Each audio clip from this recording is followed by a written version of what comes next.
Assalamualaikum warahmatullahi wabarakatuh. Perkenalkan, nama saya Muhammad Nafis, NIM 1751 50200 111 008.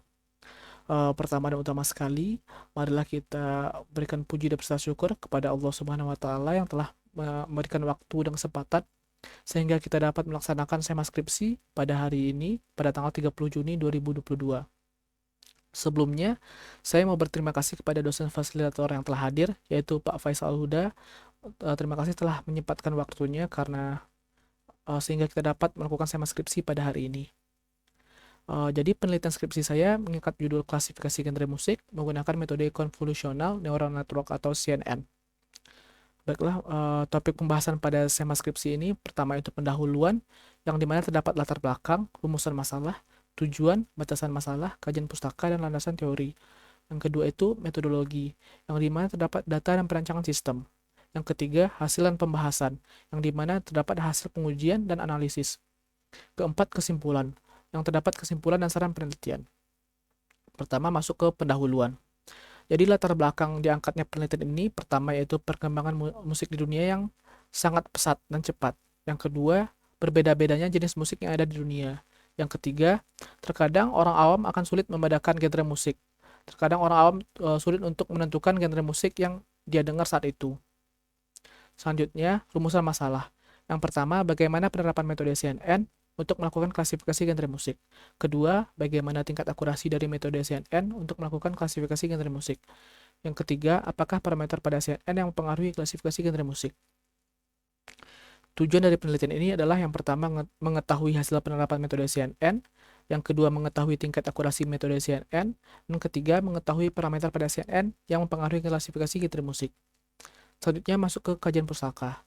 Jadi kajian pustaka yang pertama pada penelitian Ahmad Albir tahun 2018, di sini meneliti klasifikasi genre musik dan mendapatkan akurasi tertinggi yaitu pada metode CFM yaitu 72,39%, kemudian Random Forest dengan 65,69%, KNN dengan 62,5%, Naive Bayes dengan 56,20%, dan terakhir dengan Decision Tree dengan 55%.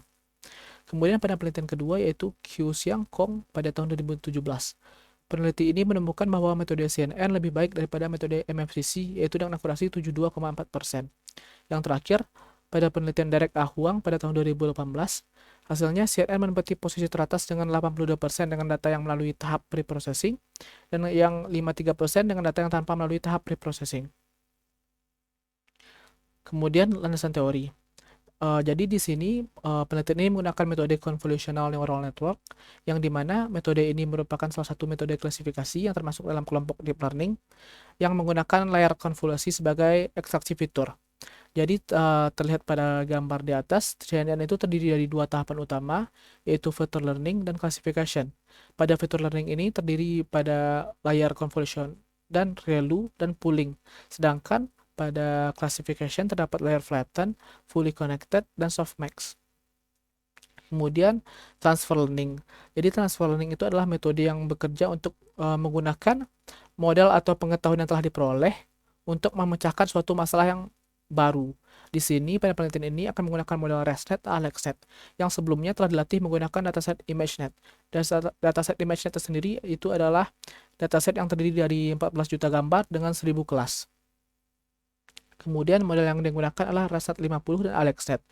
ResNet sendiri merupakan model deep learning yang mempunyai mekanisme residual connection untuk mengatasi masalah vanishing gradient.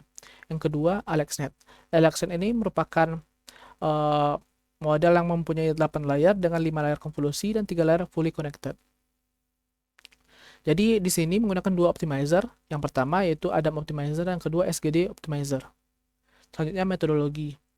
Jadi metodologi penelitian ini dimulai dari input data set yang merupakan dataset GTZAN, kemudian lakukan proses pre-processing, kemudian lakukan proses transfer learning, kemudian dilakukan proses klasifikasi, dan akan mendapatkan hasil klasifikasi dan selesai.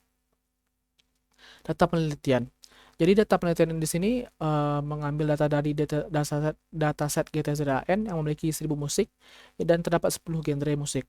Yang dimana per genre musiknya itu terdapat 100 musik per genrenya. Yang dimana ada genre pop, reggae, country, disco, blues, klasikal, hip hop, jazz, metal, dan rock. Jadi data audio akan diproses ke bentuk spektrogram sebelum diproses dengan CNN. pengujian model. Jadi pengujian di sini dilakukan dengan melatih masing-masing model menggunakan data latih dan data uji serta hyperparameter yang sama untuk menghindari adanya bias. Setelah itu mendapatkan model yang terbaik untuk memasuki tahap pengujian conversion matrix. Selanjutnya pengujian conversion matrix. Jadi pengujian conversion matrix di sini bertujuan untuk melihat kesesuaian antara kelas hasil prediksi dan kelas sebenarnya. Pengujian ini bisa dilihat pada tabel di bawah. Selanjutnya hasil pembahasan. Di sini menggunakan hyperparameter. Yang pertama yaitu batch size-nya berjumlah 10, learning rate-nya yaitu 0,0001, kemudian jumlah epoch-nya 100, dan menggunakan fungsi loss cross entropy. Pertama yaitu menggunakan pengujian menggunakan model ResNet 50 dan optimizer SGD. Di sini terlihat akurasi data uji terbaik dicapai pada epoch 80. Di sini terlihat pada epoch 70 sampai epoch 87 ini sebenarnya sudah konvergen, yang dimana datanya tidak terlalu jauh jaraknya. Yang dimana data uji terbaik akurasinya itu dicapai pada epoch 80 dengan 0,83. Di sini terlihat grafiknya yaitu pada epoch ke-20 pada akurasinya itu pada epoch ke-20 itu udah di atas 0,6 baik training maupun testing. Selanjutnya pengujian model ResNet 50 dan optimizer Adam. Di sini akurasi data uji terbaik dicapai pada epoch ke-26. Di sini terlihat di situ mendapatkan nilai 0,87. Kita akan mencoba melihat pada grafik atau plottingannya. Di sini berbeda pada grafik sebelumnya atau pengujian sebelumnya. Pada model ResNet 50 dengan optimizer Adam ini terlihat bahwa tidak terlalu stabil model ini, yang dimana terdapat pelonjakan, penaikan, dan penurunan yang cukup signifikan pada data testingnya. Tetapi pada data tradingnya itu udah cukup lumayan stabil. Terlihat pada epoch ke-50-an itu terdapat pelonjakan pada akurasi dan testingnya pada data akurasi atau lossnya pada data testing. Selanjutnya, pengujian model AlexNet dengan optimizer Adam. Di sini epoch terbaik itu pada epoch 33 dengan akurasi 0,84%. Kita lihat coba pada grafiknya. Di sini sama dengan optimizer Adam sebelumnya yang dipakai pada ResNet.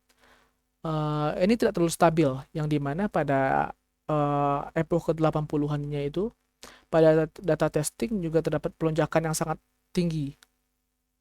Baik akurasi maupun nilai lossnya. Tetapi pada data trainingnya itu pada epoch ke-50-an juga terdapat lonjakan, tetapi cukup stabil kalau dibandingkan dengan pengujian testingnya. Selanjutnya pengujian model AlexNet dan optimizer SGD. Jadi di sini terdapat akurasi terbaiknya itu dicapai pada epoch ke-99 dengan nilai 0,75%. Di sini terlihat sama kayak optimizer SGD sebelumnya. Datanya juga relatif tidak berjarak akurasinya. Kita coba lihat pada grafiknya biar lebih jelas. Di sini terlihat pada grafik kalau di sini lebih stabil daripada optimizer Adam. Jadi terlihat dari dua optimizer SGD tadi yang digunakan pada ResNet dan AlexNet ini cukup stabil pergerakan akurasi maupun lossnya. Terlihat pada testing akurasi atau training akurasinya itu pada awalnya setting akurasi bahkan melebihi nilai dari training akurasi. Pada nilai epoch ke-20-an saja udah di atas 0,6. Sedangkan pada data training itu masih di atas 0,5-an. Selanjutnya, pemilihan model terbaik. Dari beberapa pengujian dan kombinasi yang sebelumnya, kita mendapatkan model terbaik.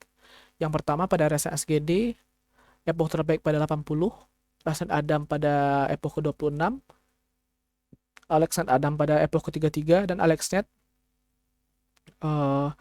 SGD pada epoch ke-99. Dari 4 kombinasi model dan optimizer yang digunakan, maka didapat akurasi tertinggi pada model ResNet dengan optimizer Adam yaitu 0,87%. Di sini terlihat total waktu epochnya 57 second. Selanjutnya kita pada gunakan conversion matrix untuk menganalisanya pada model ResNet dengan optimizer Adam tadi dengan epoch ke-26. Di sini terlihat pada genre metal, klasikal, dan hip hop itu udah udah sempurna, yang dimana dia dapat melakukan eh, klasifikasi dengan sangat tepat. Tetapi pada genre rock, disco, dan reggae dan pop, di sini ada sedikit penurunan yang dimana cuman mengklasifikasikan benar itu 80% doang. Selanjutnya pada country dan blues itu penurunan yang cukup signifikan yaitu pada 60%. Terakhir itu pada jazz, sayangnya pada jazz ini sistem tidak model tidak bisa melakukan klasifikasi dengan benar. Bahkan pada genre jazz itu umumnya itu diklasifikasikan sebagai genre rock. Selanjutnya perbandingan dengan penelitian lebih terdahulu. Pertama itu pada penelitian Derek A. Huang tahun 2018 dengan arsitektur KNN, SVM, dan CNN. Akurasinya itu 54% pada KNN, 60% pada SVM, dan 82% pada CNN. Yang kedua Ahmad Albir 2018 dengan arsitektur CNN, 66% pada tipe data STFT, kemudian 63% pada tipe data MFCC. Jadi penelitian yang diajukan ini dengan arsitektur CNN mendapatkan akurasi sebesar 87%. Kesimpulan, jadi pada penelitian ini parameter pada CNN yang mempengaruhi klasifikasi genre musik adalah jenis model yang digunakan dan optimizer apa yang digunakan. Tercatat dengan model Rasted dan optimizer Adam didapatkan akurasi tertinggi yaitu 87% pada epoch ke-26. Selanjutnya saran. Untuk penelitian selanjutnya dengan judul atau topik yang mirip, disarankan untuk menggunakan dataset yang jauh lebih banyak dan memiliki jumlah kelas yang lebih beragam, yang dimana mungkin akan menggunakan genre yang lebih banyak dan mungkin akan kombinasi genre, contoh seperti genre pop punk, alternatif rock, dan lain-lain. Kemudian menggunakan dataset audio yang diubah ke bentuk lain selain spektrogram. Dan terakhir menggunakan fungsi aktivasi terbaru yang ada di masa kedepannya. Terima kasih dan sekian dari presentasi saya hari ini. Jika ada salah kata mohon dimaafkan. Assalamualaikum warahmatullahi wabarakatuh.